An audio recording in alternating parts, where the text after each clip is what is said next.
I want you to picture a scenario. It's, say, 11:00 p.m. You're lying in bed staring at the ceiling. Okay. You're absolutely exhausted, but your brain has decided it's prime time.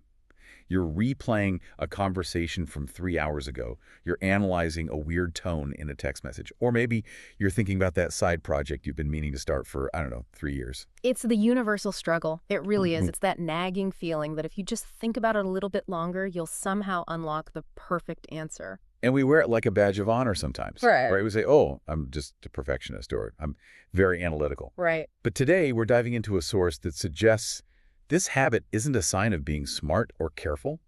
It actually claims overthinking is a fear-based habit that's costing you sleep, money, and huge opportunities. It really is. Today, we are doing a deep dive into this comprehensive guide from the Millionaire Library titled How to Stop Overthinking Everything: The Simple Solution. And the mission for this discussion is pretty clear. We want to dismantle the myth that overthinking is useful. That's a big myth to bust. It is, but we have to. We want to reveal it for what it actually is. The source makes a very bold, foundational argument right off the bat. Which is what? Overthinking isn't a thinking problem. It's a clarity and safety problem. They call it, and I love this, protection turned into a prison. That phrase really stuck with me, protection turned into a prison, because it starts so innocently, right? Your brain is just trying to keep you safe from making a mistake or looking stupid. That's the evolutionary design. The brain says, wait, think again. Make sure there isn't a tiger behind that bush. It's a survival mechanism. But now the tiger is a weirdly worded email. Exactly. And the source argues that over time, this protection paralyzes us. Instead of making decisions, we just delay them. Instead of trying, we analyze until the moment passes. We get trapped in our imagination, planning a future we never actually experience. Okay, but I have to push back on this a little bit, because I am definitely guilty of what you might call productive procrastination. You know what I mean? It's the research phase. The endless research phase. Right. If I want to learn a new skill or start a business, isn't it responsible to watch the 50 YouTube videos, read the 3 books, and download all the templates? It feels like work. It feels like I'm doing something necessary. It feels responsible, sure, and that is why it is such a dangerous trap. The source calls this the illusion of preparation. It makes a really strict distinction here. Okay. Preparation without action is empty. There is a difference between mapping the territory and never actually leaving the house. How do you tell the difference? Yeah. Because from the outside, sitting at a desk reading looks a lot like working. You look at the output. If you've spent 3 weeks studying and haven't made a single tangible move, no prototype, no purchase, no rough draft, that's not preparation. That's hiding. There's a great example they give about investing. You have one person who spends 3 years reading every article about the stock market, studying charts, trying to find the perfect entry point. And then you have another person who just starts investing $20 a week. And the source argues the person with the $20 wins. Even though they know less. They win every time. Because the person who starts with $20 learns more about the emotional reality of money in a month than the overthinker learns in 3 years of theory. You can read about swimming for a decade, but the second you hit the water, you realize the books didn't teach you how to float. That's a tough pill to swallow for those of us who love to gather data. I know. But there was another point in the source that I found even more counterintuitive. It's about hesitation. We usually hesitate because we don't want people to judge us, right? We don't want to look like we don't know what we're doing. You'd think silence is a shield. We think if we don't say anything, nobody can judge us. But the source says hesitation is exposure.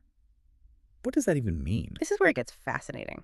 We think that by waiting to speak or act, we're hiding our incompetence.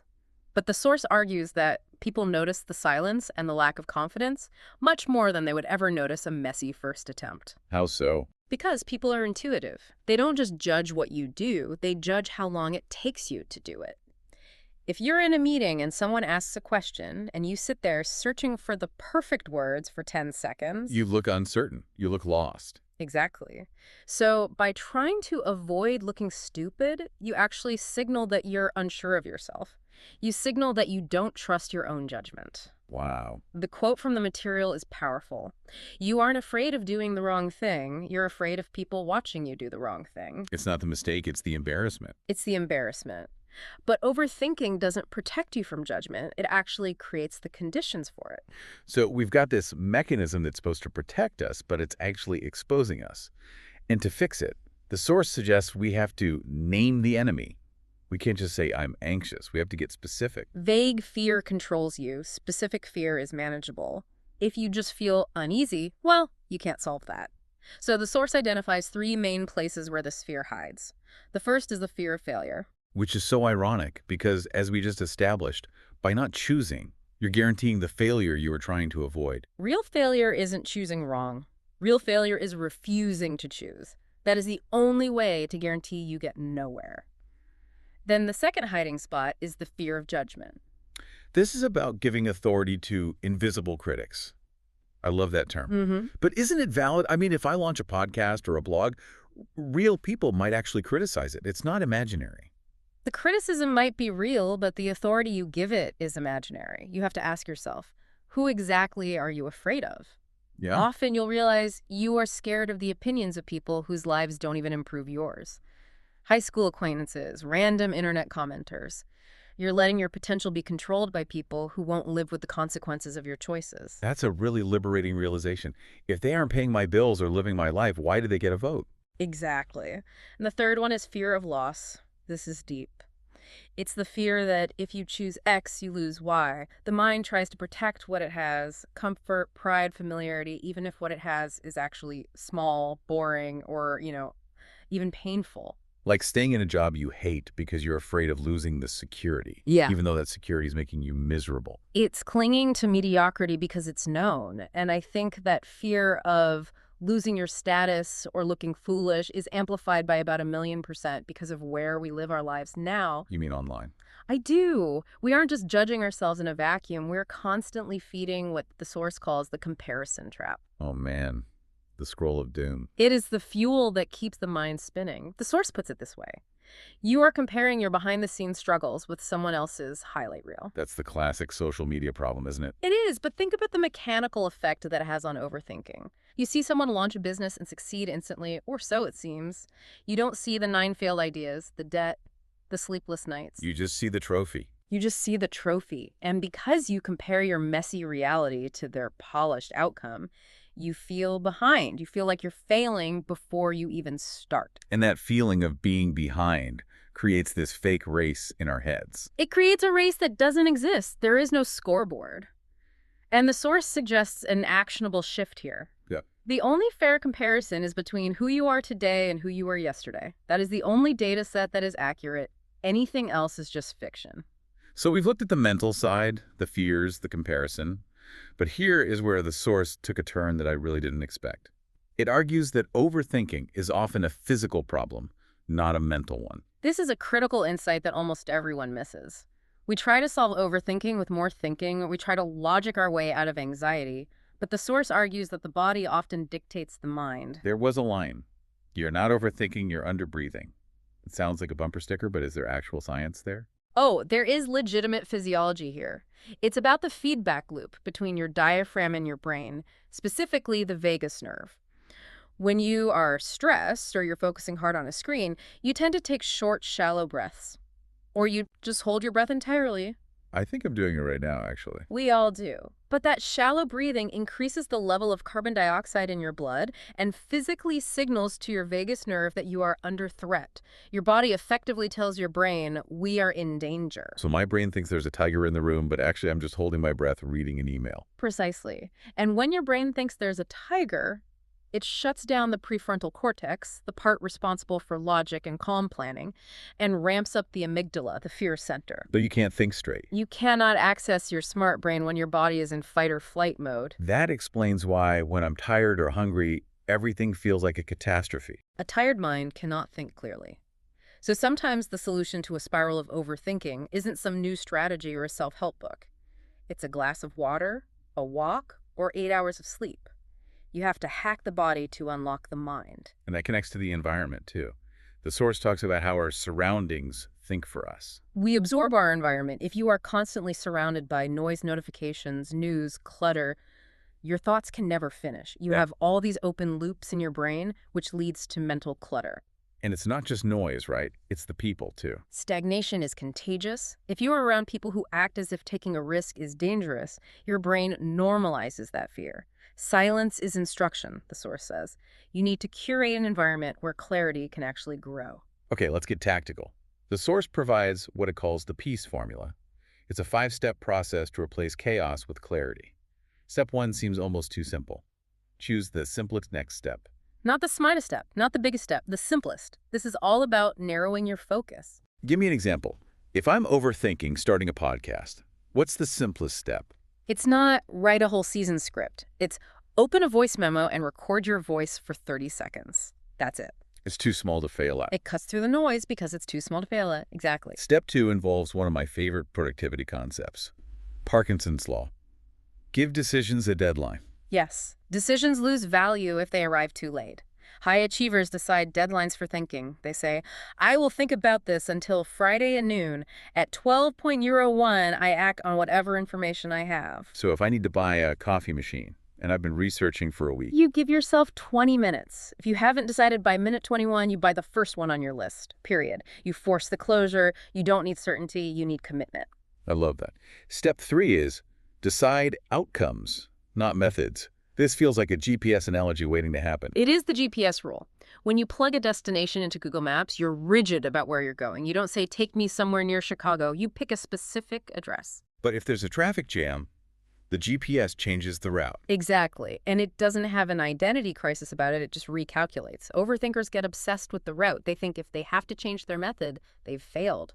So be stubborn about the goal, but flexible on how you get there. Completely agnostic. Yeah. Okay, step 4 is getting physical again. Physical action. This goes back to breaking the loop. Thinking is often a loop. Action is a line. If you are stuck in a mental loop, sitting in the same chair will not help you. Move your body, walk, write the idea down, speak it out loud.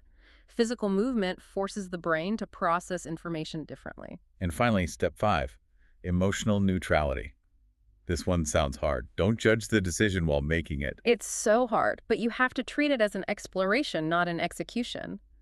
When we judge a choice before we've even made it, we paralyze ourselves. You need to adopt a scientist's mindset. I'm going to try this and see what happens. Not, this must be the perfect solution, or I am a failure. That leads perfectly into the discussion on perfectionism. Because I think a lot of us use perfectionism as a shield. We tell ourselves, I'm not acting because I have high standards. The source is brutal on this. It says perfectionism isn't about high standards, it's about a fragile ego. Ouch. It's hiding your potential to protect your image. That it's home. It asks a really provocative question. If you knew your 10th attempt at something would be amazing, would you be so scared of the messy first attempt? No, you'd want to get through the first 9 as fast as possible. You'd be rushing to fail. Exactly. But perfectionism prevents that first attempt from ever happening.